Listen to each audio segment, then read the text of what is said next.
Let's talk about how do you go from system dependent identity to autonomous identity. In other words, how do you go from being dependent, addicted to, or fully seeing your stability and safety in the system versus seeing your safety and stability inside yourself so that you make yourself responsible for how do you live your life. And the topic that I want to really go into, that is the identity, is so important because if we're going for the biggest, boldest dreams, then doing this from the system dependent identity might be very challenging. And it will be challenging also because we will keep making the system responsible for how we're not where we want to be. We also keep making, if not the system, someone else responsible for how we're not getting the results that we want to.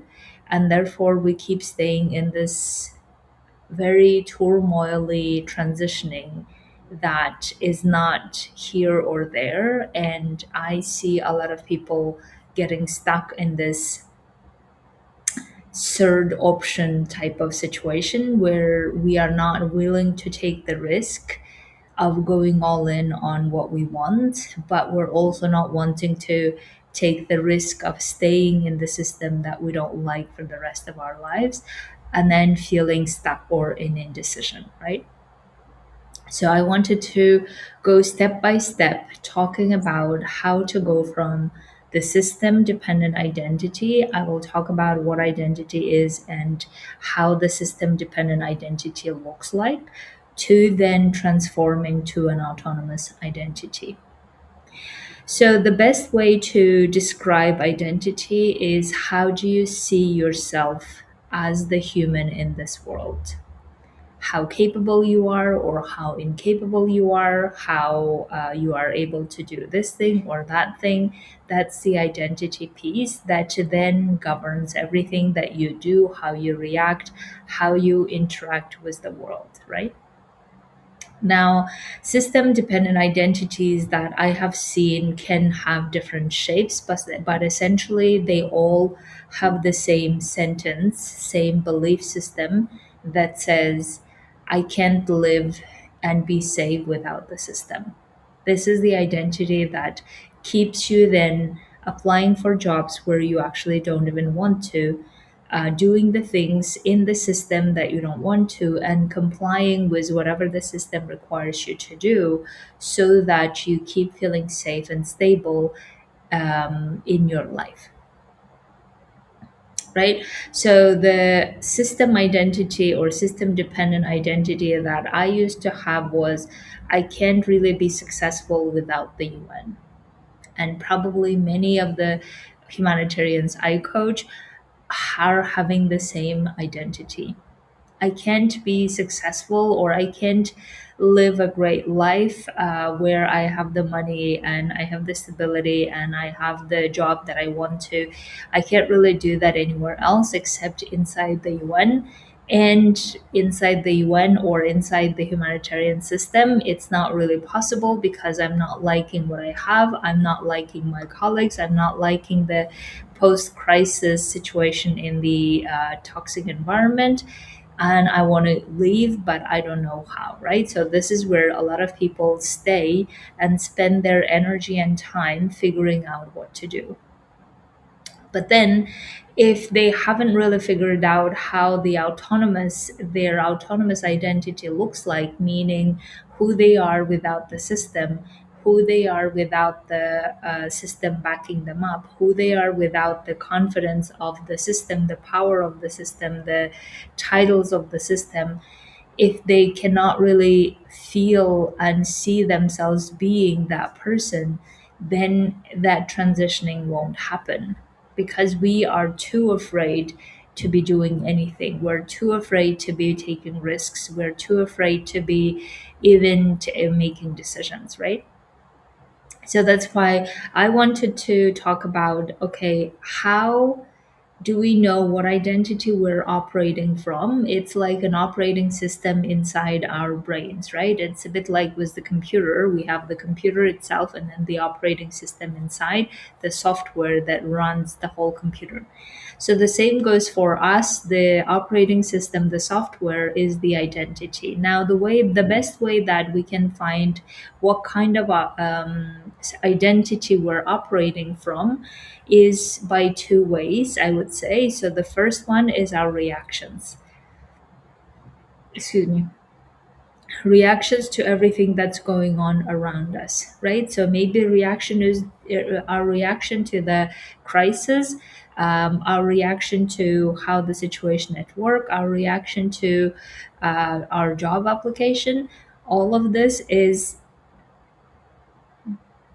data to show us, or diagnostics, if you will, to show us what kind of identity we're operating from. And I will give you examples.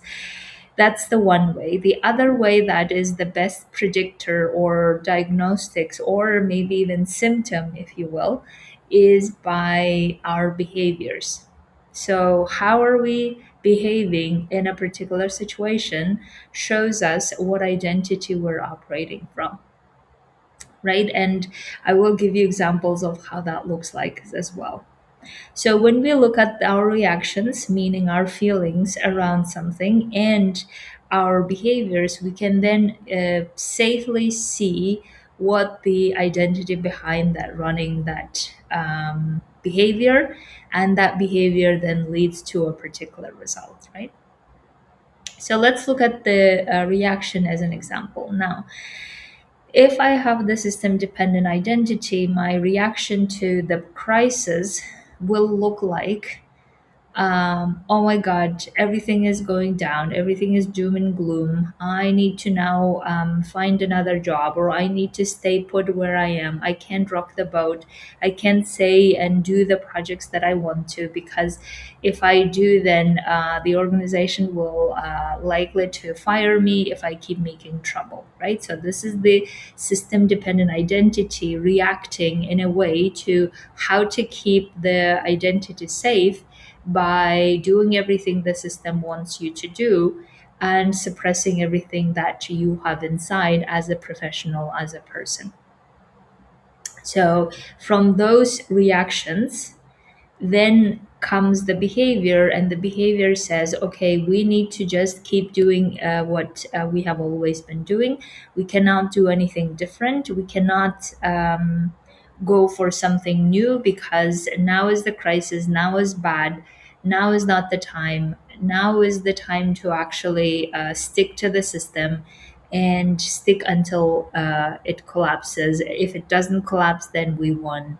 This is how we behave afterwards, right? So the reaction then lets us to be doing the things that we have always done. Now, how do we know in this scenario of reactions and the behavior, how do we know what the identity running behind? The identity running behind, we can know by asking ourselves the question of why, right? So, for instance, if my reaction is, oh my God, I need to know, I'm so scared that everything is falling apart, that's our reaction to the crisis, then the question of why will get us to the answer of, okay, because I believe that I cannot really feel safe and stable outside of the system, right? Probably that's the reason why we are reacting in this fearful way. Because if we had the identity that said, I am going to be fine no matter where I am, then we wouldn't react this way. So you can see, by asking yourself the question of why am I reacting this way, you start looking at your belief systems that are holding or that are producing your reaction. So then you can also do the same with your behaviors, right? So if your behavior is, okay, I need to keep applying back to the system, or I need to keep staying put and not rock the system, these are your behaviors, then we can always ask the question of, okay, why? Why would you keep doing it? Especially if you say you don't want to. And eventually you will see the answer that says, because this is the only place where I know how to be successful, or this is the only place where I know how to be safe, this is the only place where I know how to be stable. That will be your answer, right? So you can see then from those answers, you can see how your identity is essentially saying, I can't be safe anywhere else, I can't be stable anywhere else, and I can't be successful anywhere else, right? And that identity then keeps you doing things that you don't want to, at the same time, keep telling you, well, but long term, this is not what I want, right? And I think this is the number one topic that I coach people on, is that they keep saying that this is not what I want, but I keep doing it because I'm too afraid to go somewhere else. And that's very understandable because we haven't built the autonomous identity that lets you know that you will be fine no matter where you go. So then, once we identified, okay, these are the reactions that we have, these are the behaviors that we keep doing, even though we keep saying that's not what we want, then what the part that we want to now look at is, okay, how do we go from that dependency to autonomy, right? And the way that I have found to make this transition happen is through coaching, right? So, in the coaching process, what I would then do and how I would get coached by my coaches and when I coach my clients is we start looking at, okay, what are the ways that you can really see your achievements, your successes, your abilities, your expertise?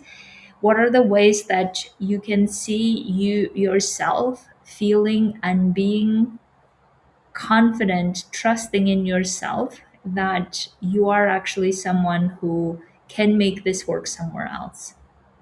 Do we have any evidence of you having done this in the past? Or do we have any evidence that we want to be building, even if we don't have that evidence yet? But do we have some skill sets, some expertise, some ways that you can actually see possibilities of you doing it? And if so, what those possibilities are? What are the things you could be doing to show to yourself that you are someone who are going to make this work?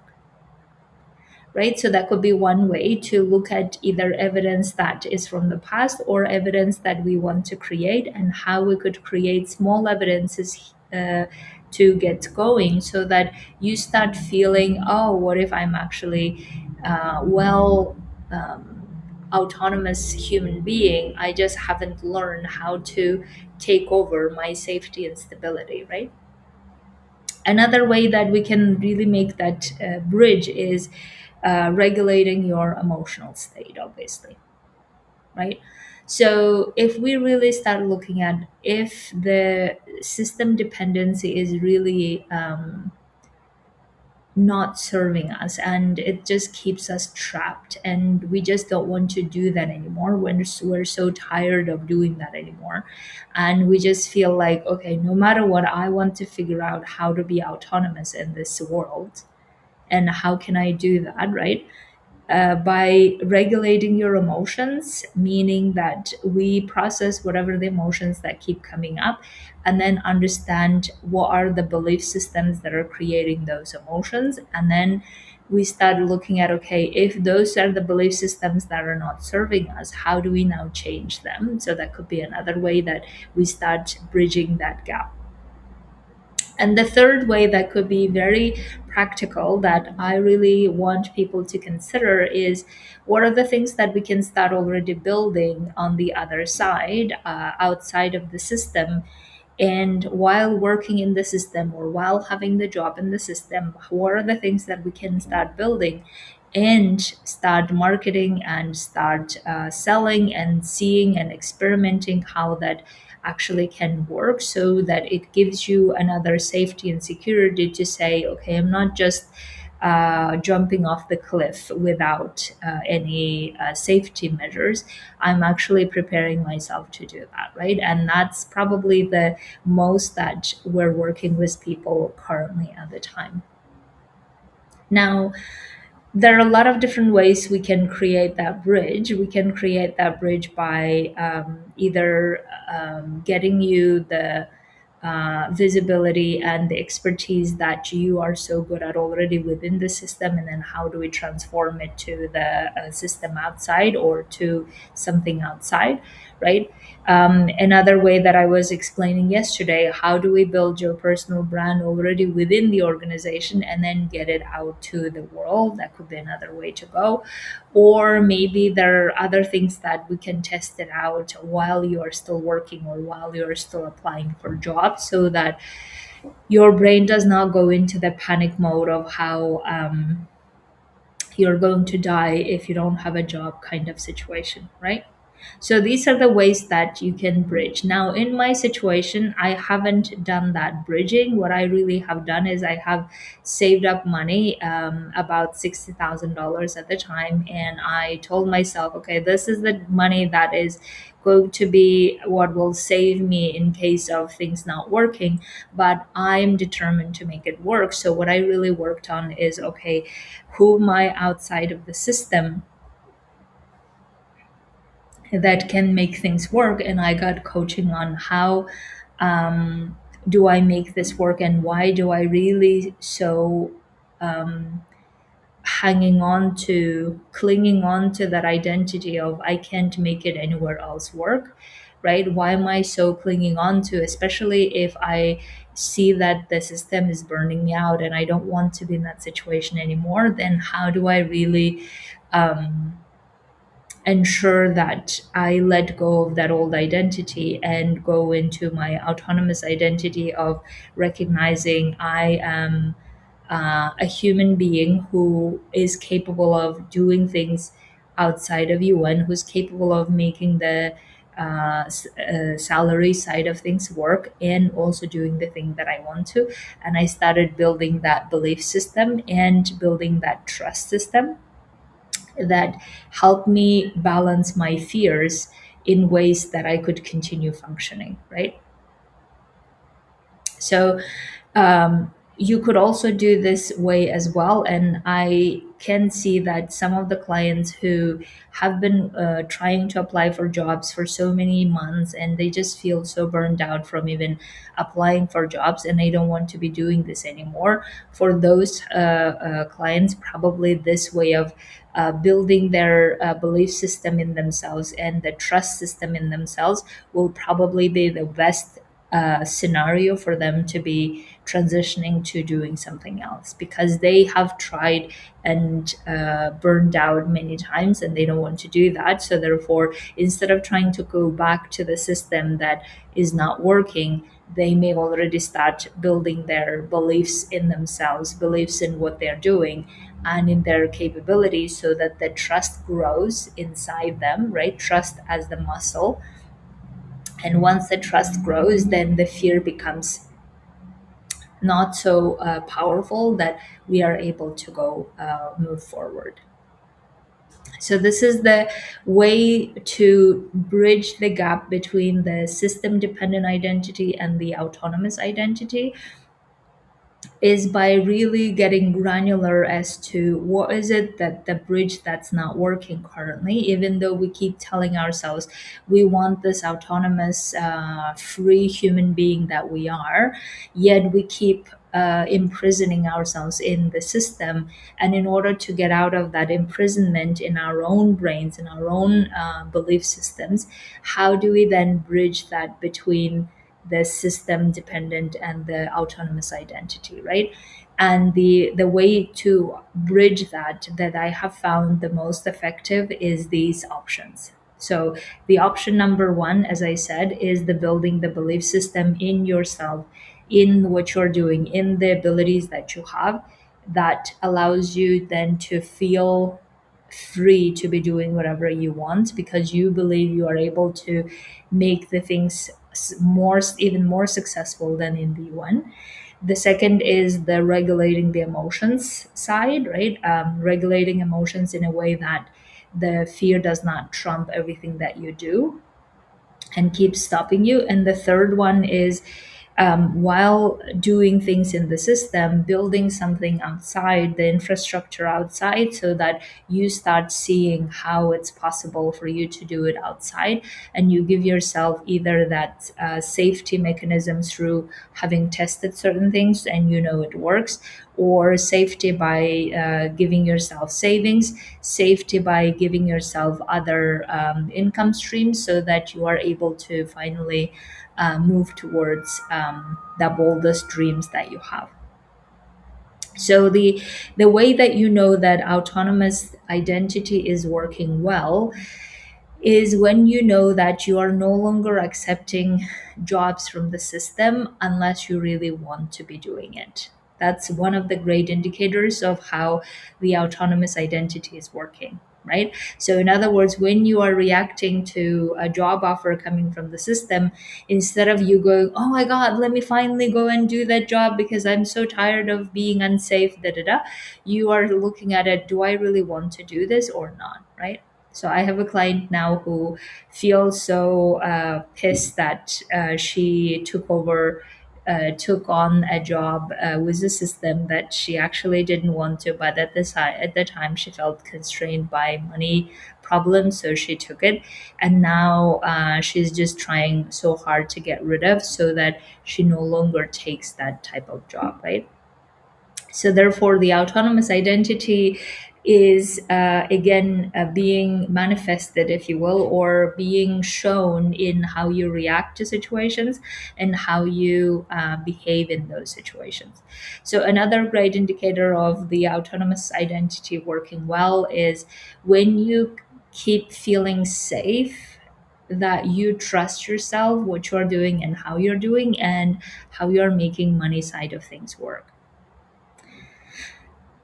And if you really are feeling great about your autonomous, free identity of who you are, then you are probably are also ready to commit to your biggest, wildest dreams, or you are already working on them, or you are already seeing some results in that area and you just feel great about it, even though there will be hardships and difficulties, but you are like, okay, I rather do this than anything else, right? So that's why I would really love for us to build that autonomous identity, whether it's from scratch or from where you are, so that you no longer see yourself as someone who can't function without the system, or you no longer need to be stuck in the place where you don't know how to get out of the system, but at the same time how to start something on your own, and you just keep feeling in this in between place, and then spending a lot of time and energy and years passing, and that's exactly what we don't want to happen, right? So therefore, if you would like to build that autonomous identity that allows you to not only refuse systems offers if you don't like it, but also allows you to be bold and unsettling for less and going for the biggest outcomes and impacts. Okay, my dears, join my mastermind. I can't wait to see you inside, and I'll talk to you soon.